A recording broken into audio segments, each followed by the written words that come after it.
Buenos días nuevamente con todos. Ya veo que estamos completos.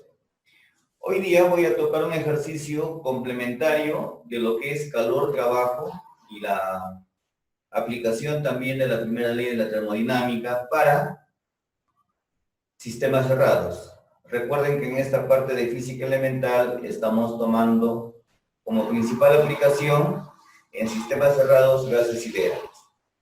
Entonces, el problema es el siguiente. Me dicen, una sustancia gaseosa se expande desde el estado termodinámico 1 al estado termodinámico 2, ¿no? A partir de un volumen inicial de 0,01 metro cúbico hasta un volumen final de 0,05 metros cúbicos.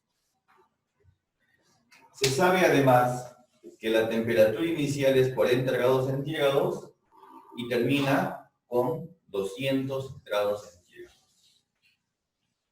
Durante el proceso, el gas absorbe 1200 joules de calor. Conociendo que esta sustancia es oxígeno, encontrar cuántos kilogramos de gas se usaron en el proceso y cuál es el trabajo de este proceso. Muy bien. Vamos a intentar resolver todo esto en el espacio que me queda. ¿Y cómo podríamos hallar la masa del gas? ¿Cómo podríamos hallar la masa del gas? Fíjese, tengo volumen 1 y temperatura 1, no tengo presión. En el estado 2 igualmente, tengo volúmenes y temperaturas, pero no tengo presión. Tal vez lo primero que se nos ocurra a ustedes y a mí es usar la ecuación del gas ideal. Presión por volumen, M por R por T. ¿Verdad? El tema es de que solo conozco volumen y temperatura. Vea que me falta la presión. Bueno, R la podemos encontrar porque me han dado su peso molecular. O sea, R no es conocida, pero es conocible. Se puede hallar. Sin embargo, esto no me está ayudando. ¿Qué otra cosa tenemos a nuestro favor? Recuerden que también tenemos a nuestro favor la primera ley de la termodinámica. ¿Qué dice la primera ley? Calor menos trabajo, variación de energía interna.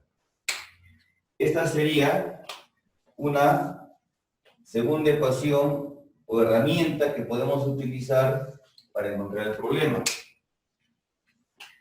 Me han dado calor, 1200. Variación de energía interna, no lo conozco, pero sí sé que la variación de energía interna depende directamente de la temperatura. Entonces, tal vez por ahí esté la solución. Entonces, si nosotros apuntamos a hallar variación de energía interna y conociendo el calor, es posible encontrar entonces el trabajo. Hasta ahí estaríamos por acá, ¿no? Pero todavía estoy sin poder encontrar cuánto es la masa del gas. Para la masa del gas necesito algo más que estos datos, ¿no? Entonces, con el tema del calor, que fue el primer dato o uno de los primeros datos que yo tenía, tal vez podamos hacer algo más. Fíjese que hasta este momento yo no estoy solucionando nada, solo estoy razonando y viendo de qué manera puedo aplicar lo que me dan como información, además de los fundamentos que corresponden a esta parte, ¿no?, de la física, que es la termodinámica. Entonces, ahora que yo ya lo tengo un poco más razonado, voy a pedir que ustedes me ayuden también, como siempre. Vamos a partir del calor y la variación de energía interna. Entonces decimos así: se sabe que el calor es igual a calor, masa por variación de entalpías. Esta es parte de la teoría que hemos dado, pero la variación de entalpía es el calor específico por la variación de temperaturas. ¿Conozco el calor? Sí. ¿Conozco la masa? No. ¿Conozco el Cp? Sí. ¿Conozco la variación de temperaturas? Sí. Pues ya lo tengo. Entonces, reemplacemos esos datos conocidos y encontremos lo que nos falta. Por favor. Muy bien. Como ya ustedes han hecho, esto de kilojoules se simplifica. Fíjense que sería entonces 1,2 kilojoules. Los grados Kelvin, en variación en grados Kelvin es 160, se simplifica acá. Y la respuesta nos había salido, o es 8,17, ¿no? 8,17 por 10 a la menos 3 kilogramos. Bien. Ya tengo la masa. Primera respuesta encontrada. ¿Qué me falta? El trabajo. Entonces, si ustedes se dan cuenta, el trabajo va a ser igual al calor menos la variación de energía interna. Entonces, para la parte B, ¿no?, haríamos esto. De la primera ley, que ya se entiende que es de la termodinámica, el trabajo va a ser igual al calor menos, ¿no?, calor menos variación de energía interna. Reemplacemos valores. Calor, 1200 joules. Cuidado con las unidades siempre. Variación de energía interna.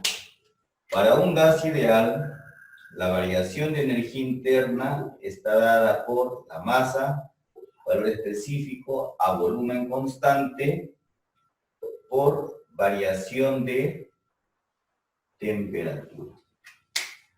No me han dado Cb, que es lo único que me falta.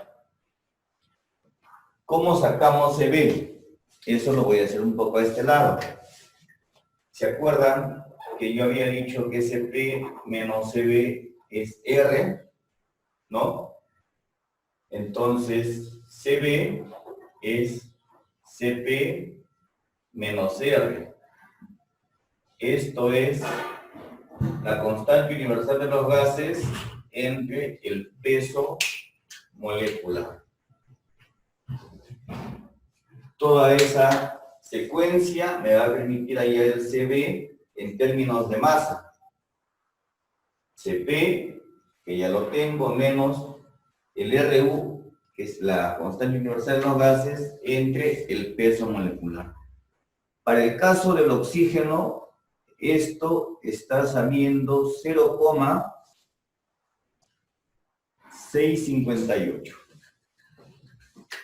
Sustituimos 1200 joules menos 8,17 por 10 a la menos 3 por CB, que habíamos dado la cifra 0,658, 0,658, y por variación de temperatura que va a seguir siendo, ¿no? 160 grados Kelvin. Después de haber verificado la respuesta con todos ustedes, pasamos a precisar los resultados numéricos y además algunas aclaraciones que veo que han sido necesarias. En la parte que nos hemos quedado, el trabajo se conocía, 1200, faltaba restar la variación de energía interna, que insistimos, para un gas ideal, viene dado por la masa, el calor específico a volumen constante por la variación de temperatura. Acá teníamos una dificultad que era el calor específico a volumen constante. De las relaciones que hemos dado en la teoría, se sabe que la diferencia entre los calores específicos a presión y volumen constante es igual al valor de R. Y lo voy a usar porque conocíamos CP. R se podía conocer y de esta manera encontrábamos el valor del calor específico a volumen constante. Haciendo despejes de este calor específico, vemos que es igual a la diferencia de CP y R, CP menos R. Pero todavía no sabíamos R, pero sí tengo su peso molecular.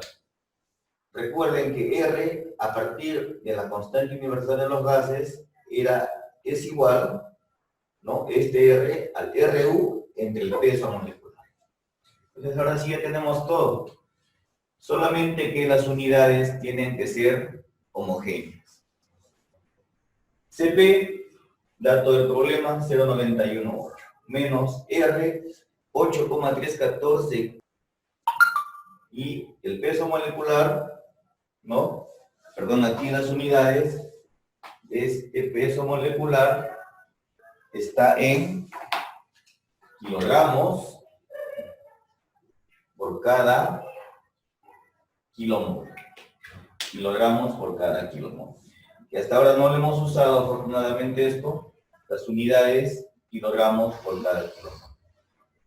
Cuando hacen manejo de unidades en esta formulita de CB, les va a salir kilojoules, kilogramos, grado Kelvin. Miren, ingeniero, no lo vemos claramente. Vamos a verlo.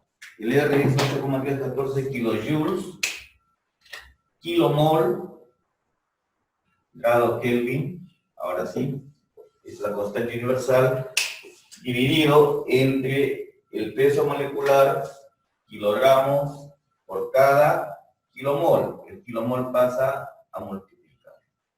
Y de esa manera tenemos kilojoules por cada kilogramo y por cada grado Kelvin. Lo demás es hacer operaciones. Ya está. Conozco CB 0,658 kilojoules, kilogramos, grados Kelvin. En cuanto a la variación de temperatura, al igual que acá, lo que me piden en esta formulita es la variación de temperaturas. Esta variación de temperaturas es T2 menos T1. Temperatura, recuerden, en el estado final, menos la temperatura en el estado inicial. Entonces es 160. Cuando ustedes hacen esa diferencia acá, también va a salir 160. En virtud de que los dos valores que hemos agregado antes se simplifican cuando hacemos la diferencia. Entonces, eso explica por qué esta temperatura es 160. En el manejo de las unidades, acá nuevamente, mucho cuidado. Kilogramos. Este 0,658 kilojoules, kilogramo, grado Kelvin, ¿verdad? y esta temperatura en grado Kelvin. ¿En qué me va a dar esta expresión? Me va a dar en kilojoules. Entonces, si todo esto me va a dar en kilojoules, acá este 1200 tiene que estar en kilojoules, 1,2, ¿no? Efectuamos cálculos allí. Bien, las sustituciones, entonces, tomando en cuenta que esto va a salir en kilojoules y esto debe estar en kilojoules, es 1,2, les sale a ustedes 0,0, ¿no? O 0,33986. 0,34 me han sacado algunos de ustedes. Está bien, como el caso de Marina, ¿no? Ese resultado está en kilojoules. Entonces, expresando las joules, sale 339,86 joules. Con eso queda el ejercicio explicado, ¿no? En todos sus detalles, y me pongo a disposición de las preguntas que ustedes puedan tener en cuenta. Muy bien, haciendo una reflexión del problema, esto fue sencillo porque acá dice que el calor absorbe, es absorbido, y cuando hemos reemplazado valores, este calor ha entrado con su signo positivo, ¿no? Acá igual, el signo positivo, trabajo, calor, menos variación de energía interna. Si hubiese sido distinto, lo dejamos también comentado, si me hubiera dicho rechaza calor, elimina calor, durante el proceso el calor eliminado es, ¿no? A. Si está eliminando, entonces acá hubiéramos usado el signo negativo, ¿no? Lo cual hubiese cambiado las respuestas de una manera extrema. Sin embargo, ¿no? En la primera ley, fíjense ustedes, si es 1,2, ¿no? Negativo, y le agrego una cantidad negativa, el trabajo hubiese sido mucho más negativo, lo cual no se condice con el gráfico. Pero la primera ley así lo establece, ¿no? Entonces, fíjense que la primera ley solamente me sirve para hacer balances energéticos, pero no me sirve para saber si el proceso es o no real. Solamente hago un balance energético. ¿Qué proceso, o qué ley me permite saber si el proceso es o no factible, es real o no? La segunda ley de la termodinámica. Pero eso ya lo vemos en estudios específicos de termodinámica. Entonces recuerden esto. La primera ley de la termodinámica solamente me permite hacer balances energéticos, ¿no? Pero no me informa si los procesos son o no posibles. Acá cualquier cosa puede suceder, como lo que acabamos de comentar. Si el calor fuera negativo, el trabajo hubiese sido negativo, y sin embargo se está expandiendo. Una contradicción completa, ¿no? Pero la primera ley no evita eso, no puede rechazar esa afirmación. Muy bien, lo dejamos allí. Su compañera hacía la consulta de por qué hemos usado a KCP y cuándo se usa una u otra, tomando en cuenta que el proceso que hemos hecho en el ejercicio no era ni isobárico ni isócoro, ¿no? Y es válida la consulta. Como resumen tenemos esta tabla. La variación de energía interna para cualquier tipo de proceso, si es un gas ideal, lo vamos a tomar como la masa por el calor específico a volumen constante y por variación de temperatura. Ya sea el proceso a volumen constante, a presión constante o un proceso genérico. En el caso del calor, el calor sí, ¿no? Cuando yo evalúo solamente calor, allí sí depende de qué tipo de proceso es para evaluar el calor específico. Si el proceso es a volumen constante, uso calor a volumen constante por cambio de temperatura. Estoy evaluando calor.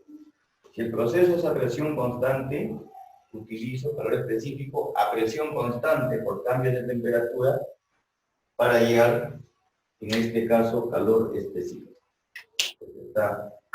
No está tomando en cuenta la masa.